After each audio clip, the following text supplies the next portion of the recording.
I guess we're ready to get started. Okay.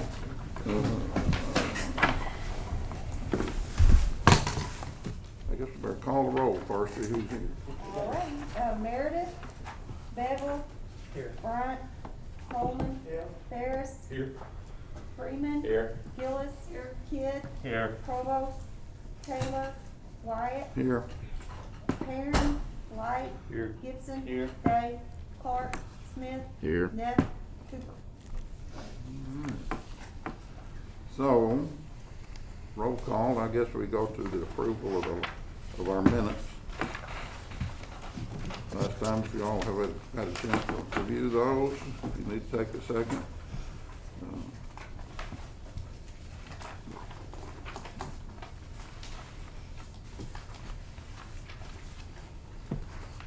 Any thoughts, questions, additions, deletions to that? Have a motion to approve, do I hear a second? Second. We have a second, all in favor say aye. Any opposed? None, okay. New business, one of the things I want to mention, as was stated by the mayor's chief of staff last time, they want us to wear our masks in here in addition to the social distancing, so I just know everybody does have the mask on, so anyway, we need to be doing that until told otherwise. Okay. I guess we have some guests. Y'all want to identify yourself first? I'm George Hammond with Civil Logic. My client Scott Throgmorton. Okay. I guess we're ready to go into the new business, which is the Prospect Road request. I'm gonna let y'all address this first. All right. Well, I hope everybody has had a chance to read the letter that we put together on this. This is actually an ordinance, requesting a waiver from an ordinance that until about the last month or so has not been enforced. And in fact, I'm not sure that anybody on the staff even knew about it, except maybe whoever had written the ordinance years and years ago. And I think it actually came out of the stormwater management ordinance, being about lot splits. In the past, the tradition of the city has been, if you have a parcel of land and you have all the appropriate bulk requirements, meaning lot depth, square footage, width, etc., you could divide that into two lots without any enforcement of the subdivision regulations. So that's, Mr. Throgmorton made a decision after the March 28th tornado to purchase a lot on Prospect Road.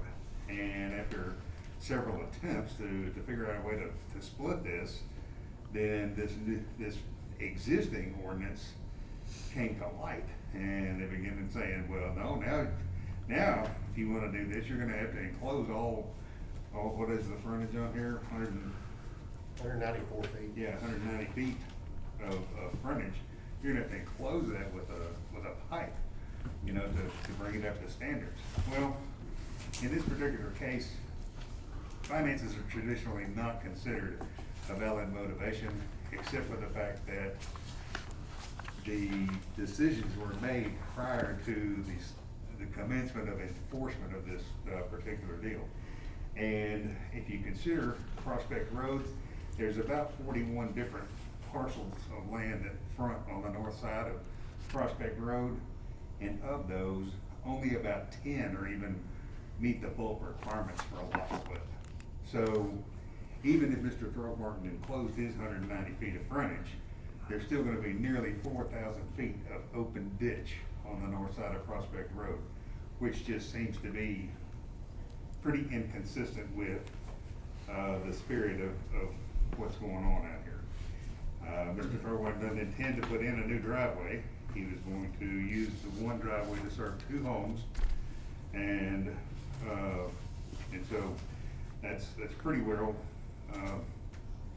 what the request is, because of the lack of enforcement of an old existing ordinance that nobody on staff really knew much about it, and so it was not enforced. He made his decisions, then he was informed of this ordinance, and now he's in a position to request a waiver on that pipe. So, if he were to comply with the requirements from the city, how much money are we talking about to do that? What would be the financial I cost? have not priced that pipe. 60 to 75,000.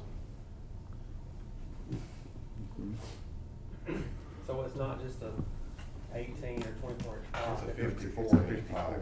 54. This is a pretty deep And there's ditch. 4,000 feet that's not around there that, you say 4,000? There's a half a mile between Perryville Road and the railroad tracks at That's not- Kathleen that's not covered other than the driveways that access that, cross that ditch.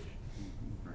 Have there been any more of these particular purchases that we know of yet? Or is this the only one that's been brought to the city that we know of? It's the only one I'm aware of. Only one you're aware of? And this was a lot that the structures were destroyed by the tornado. You know, we have been asked, in the past to cost out enclosing that entire drainage system down Prospect Road. And it is, you know, it's a very expensive project, but that ditch along Prospect Road is basically a hazard right next to the edge of the roadway. It needs to be enclosed. I mean, there's a definite need that system be upgraded. And, you know, the way the ordinance is written, you know, as property redevelops, that's when it's upgraded by the developers of the property. And that's the intent of why the ordinance is there, is so that Mr. Stormwater can easily put one single-family structure back on that property and not have to do anything. Right. He's the one choosing to do something different than what has historically been done on that piece of property. And I know that the committee granted a variance to a property along Johnson Avenue. The issue with that was the maintenance of the piping system not being by the highway department and being by the city, and the delays that it would take to work out that remedy with the highway department, delaying the developer. On this particular project, that is not an issue. It would be put in under city code. It would become a city-maintained drainage pipe. Right. It was put in. What problems do you foresee if this was not done properly? The reason I ask is because, I mean, I know that the tornado caused some, you know, very unusual circumstances. And I know that especially over on Prospect, in the Prospect area, there were a certain number of people over there that if they hadn't been able to sell their property, they wouldn't have been able to find another residence to live in. They wouldn't have had the money. Some of these people actually had no insurance. So, you know, I'm just wondering how much of a detriment this is gonna cause if we grant the variance, because I think because of the tornado and this not being, people didn't know about the ordinance. Well, I think what you're talking about was a financial hardship due to the tornado damage, but that's not what we're talking about in this case, because he's not suffered a financial I hardship know, I'm due to just that. saying, but the person maybe that sold Right. it, that he bought the lot from, that's what I'm saying. Yeah. Because sometimes that purchase helped the people that were To- destroyed. Again, he is able to go back with a single-family residential structure on that lot, just as it sits, Right. without having to enclose the ditch, without having to do anything else. The issue comes into play when he splits it and Right. makes it into two lots. I mean, he becomes a developer at that point. Mhm. You know, he's creating two out of one, and then Right. this ordinance, it applies. Let's let Mr. Threlmont go ahead and state his case. Go ahead. Speaking to the financial hardships, and George did relay the fact that that's not typically a grounds for any variance, because you should count the cost on the front end. I fully believe that myself. Right. I wasn't aware of this ordinance, it hadn't been enforced, and, you know, had no way of knowing that this would arise. I'll give you guys some real numbers on that lot. Those lots out there, the market value on a lot to build a home in that area is probably in the neighborhood of $25,000. I paid $48,000 for that lot in anticipation of doing a 3-lot split. Mhm. And then I paid to remove the existing foundation that was on the house, or on the lot, thinking that if I did a 3-lot split, then I'm getting 3 lots, you know, in the neighborhood of $18,000. I thought, well, that's gonna be a profitable deal.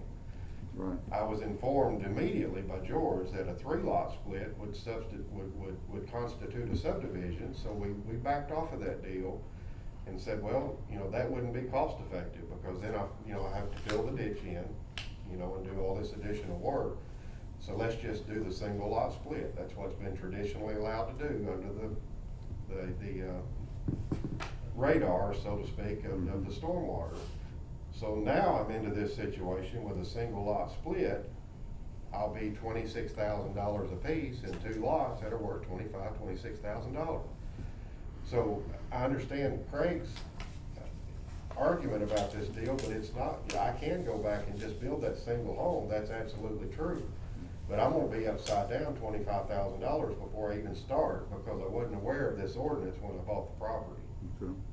So prior to investing in the property and you anticipated a lot split, you was just looking at historical knowledge, and so you didn't come to the city and say, hey, I'm gonna buy this and split it, what's involved? You didn't do that? No, sir, I did not. Okay. And I did have some personal experience where this is concerned. Right around the corner, my dad owned some property on Elizabeth Lane, did the very same thing 3 years ago. Right. Split his single lot into 3. I bought one of the 3 that he split it into. Right. And then he built a house on the second one. It was based on that history that I bought this particular lot. Well, there's a couple of things, I've got insight into this because I knew the person that you bought it from. I talked to him, Randall Jernigan. Of course, I'm a real estate agent. I'm also a previous developer, developed 3 subdivisions in town. And I understand what you're saying, but when you talk about lot values, and I don't know, maybe not comparing apples to apples, but 5208 Prospect, Birch bought that 81720 for $32,000. Ramos LLC bought 5206, which is 0.19 acres, for $48,000. And then this Weston Wagner bought from Jane Weaver's, close to that, 0.19 acres. He paid $25,000. And so essentially, what you're saying, you're getting, try to get 2 lots for $24,000 each. Yes, and sir, that's what correct. you feel like is the market value. I do. Those first Okay. 2 examples that you used there, were those not existing homes that weren't totally destroyed, that were remodeled? That I don't know. I'm pretty sure that's Right, the yeah. case. I was just looking at So what size they of got was lots. a lot and a foundation and a partial structure, if not all the framing Right. for those numbers. So Mhm. I do think that the market in that area is somewhere in the mid-20s for those lots. You know, they're just, I can't build a 4,000 square foot home there on that lot to recoup my cost of that, you know, what I have in the lot. It won't sell. That area just, you know, the homes aren't worth that much. Matter of fact, the 2 homes that I plan on building there are probably, you know, a little bit nicer than what's around them already. What do you think those homes will retail for when you get finished? In the 150s, 150 to 160. That's pretty much the ceiling on Prospect Road. Mhm. Well, of course, one of the problems we're dealing with, we're trying to, in this committee, comply with what the city has set out. Given the fact that this ordinance maybe has been on the books, I'd like for Craig to address, just to remind each one of us, why we got into this lot split, the development. What is a development? Is it a creation of 40 lot subdivision, or is it a lot split for 2? So I know we discussed it, and you mentioned that the staff was not aware of this. And of course, the management of the staff is here, and so I don't know, you know, I'm not disagreeing with anybody, but we've discussed this extensively. We're seeing a lot of lots in Jonesboro proper, tear one down, divide it, duplex, whatever, which creates issues. So. Yeah, so the ordinance, and it's part of your packet, second to the last page, on the stormwater management plan required.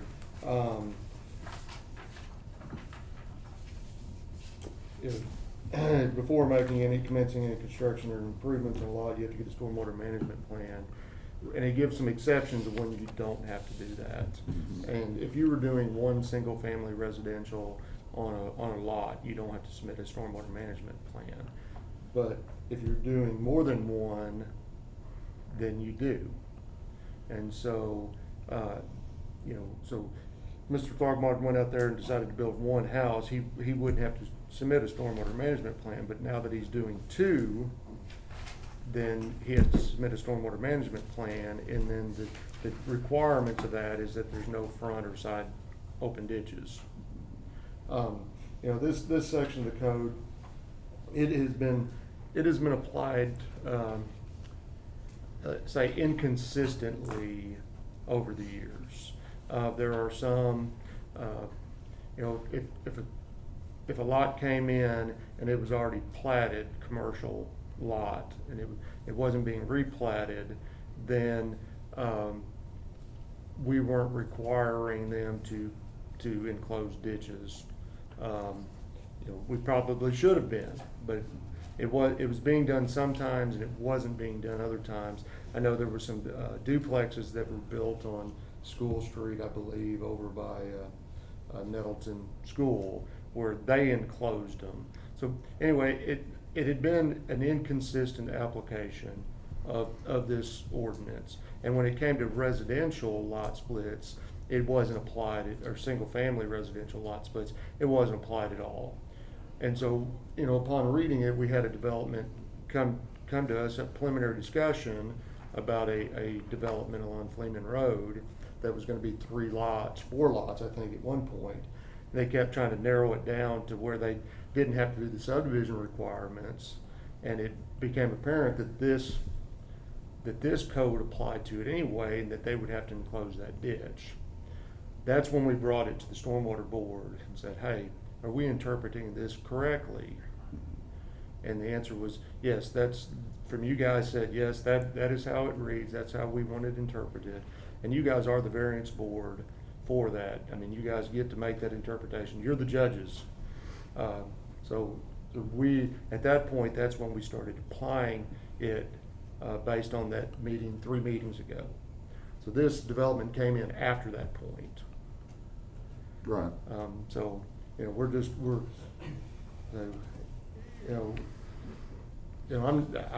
I personally won't lose sleep tonight if this variance is granted, but we wanted to apply the code, and if the board wants to grant a variance on it, then Should I say so also be it. before, sorry, if this was applied 3 meetings ago, this land was purchased 4 months ago, and I've been working on it that long, trying to get this taken care of, so it.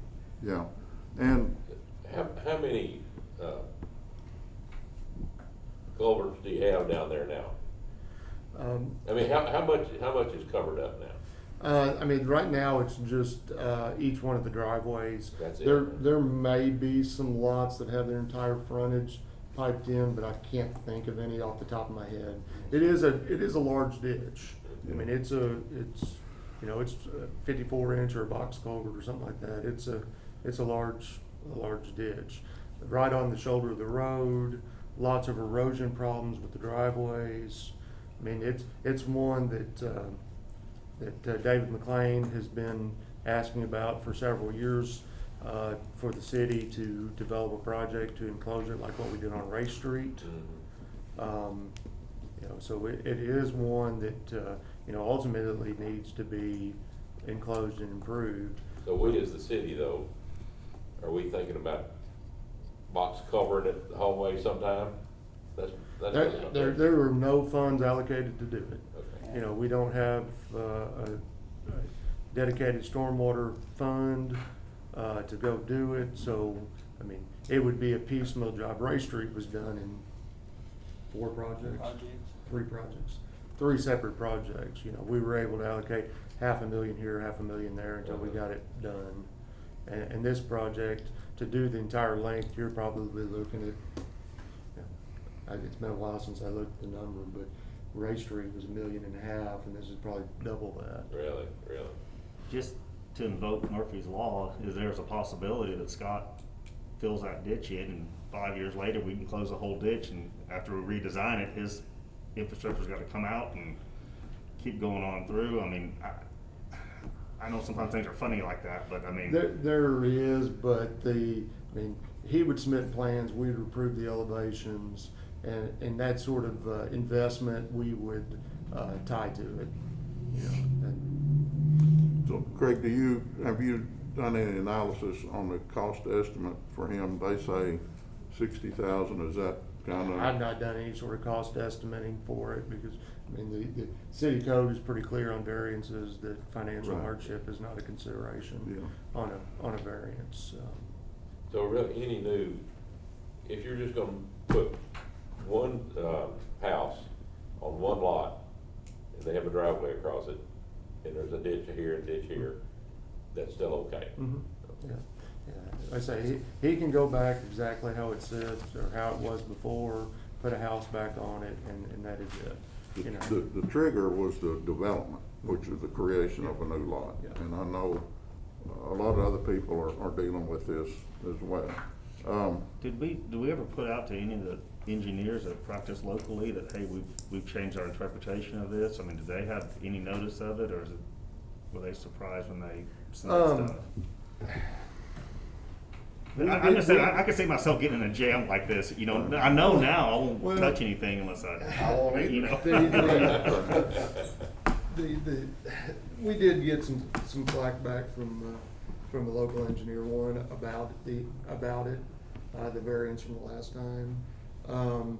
But these are public meetings, so we had a public hearing on an ordinance, an interpretation. After this purchase was made. We did have a public hearing, there's public minutes for it. So, it wasn't like it was done in private, that we made an administrative choice. We had a public meeting on it, we discussed it, the board made a decision, so it was done in public. So there's no requirement for us to send out a letter or to call every engineer and let them know, or anything like that. We get, there's a few local engineers, but we have a lot of engineers working in town. Yeah. So basically, and I looked this up last night and did a lot of consideration on it. There's two ways to look at this, and the word is a precedent, okay? A precedent is an earlier event or action that is regarded as an example or a guide to be considered in subsequent similar circumstances. And so from y'all's point of view, you think the city set a precedent by not enforcing it. But in our point of view, we would be setting a precedent today to let you not do it, because the other 8 or 9 people that have wide enough lots over there, are we gonna be making them put that in? And Prospect Road, I don't know how many miles of open ditches we've got. Prospect Road is only one example. So if we allow, and I'm not saying we're not, that's gonna be up to committee. But if we allow you this variance, what about on North Patrick? Somebody buys land, we say, well, we gotta enforce it. We say, well, no, Mr. Throgmorton didn't have to enforce it, so why are you punishing me? That's what we get into with the president, but it's gonna be up to the committee, not up to me or to Craig when we vote on this, so. I do have a question. So if we enclose the ditch and that prospect does not have curb and gutter, are we gonna create ponding in the travel lane? Possibly. They're going to submit a plan to us, and we're gonna approve that plan, so. Is there adequate crowning on Prospect Road? I'm just saying, a lot of non-curved streets are Right. flat, so Yeah. the water has to shed off from the center Right. to the edge. Right. That will be considered in part of the design process, so that's not an issue. So we're not, The design is, if it requires a curb section to make it work, then the developer will have to put in a curb section to make it work. so a curb and gutter is a possibility. Possibility. It is a possibility. If you need the curb and gutter to channel the water to an inlet, then you'll be required to put the curb and gutter to channel it to an inlet. The system has to work. Right, I understand. So if there was just one lot, and they were gonna, and he was gonna build a house on it, not splitting them, but if somebody's bought one lot, free and clear, no house on it, they're gonna have to cover it. No, No, he hasn't developed. I know, but I mean, I'm just saying though, no, he can go right now. I'm talking about somebody else, you go down the ditch, Right. and if somebody bought a lot out in the open field, they just had to put one culvert to get to it. Right. They wouldn't have to do it. Yeah. Mr. White, if I could speak to the precedent that you were referring to, I totally agree with you. Right. I'm a rule follower. If I understand the rules, then I do my very best to adhere to them. I've been in this town developing and building for over 20 years. Right. The reason that I'm sitting here today is because the timing of the enforcement of this ordinance come about after the decision was made to buy this property, or I never would have done it to begin with. You know, I'm in a situation today where if I'm denied this variance, I simply can't cover that ditch. There's no feasible way for me to do that. I'm already in a loss situation.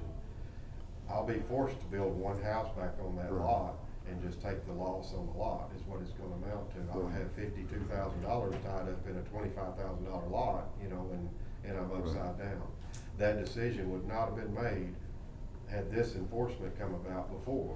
Yeah, So I understand the precedent in it. Like I said, I agree with that. right. It's just so, that would be my response to future, you know, petitions to have this done is, why did Mr. Stormwater get away with it? Was because he had this in process before this enforcement came about. And I don't disagree with what you're saying. I mean, you're looking at like a $54,000 investment a lot. And a lot ratio to the finished product, 16 to 18% of the lot price is what the finished product would be. And so Be at 33%. you would have to build a significant size house, which would be out of character for the environment, I mean, in the neighborhood, Yes, so sir. to speak. But still, we're dealing with the precedent that, you know, you know, so. Is any other discussion, conversations, thoughts anybody wanna have? Is there a way? We're gonna have more of these come up. I think now I've had a couple of local engineers call me. I think everyone that is in the know is on their radar now. Is there a framework to where we don't screw up precedents or stare decisis, if we wanna use the Latin word, to where if we do grant, we granted it because of these circumstances and we felt that was the best equitable solution. As we move forward, you know, say next January, someone buys a lot and wants to split it, well, I didn't know at that point. Everyone around town, like Craig says, are public, everyone, we should have known now, you just made a bad mistake, versus someone buying something, then our interpretation changes. I know we don't go with the finances, but it can. Right. Well, Yeah, I don't know how to. that was just my 2 cents, and I didn't know if anyone else thought the same way.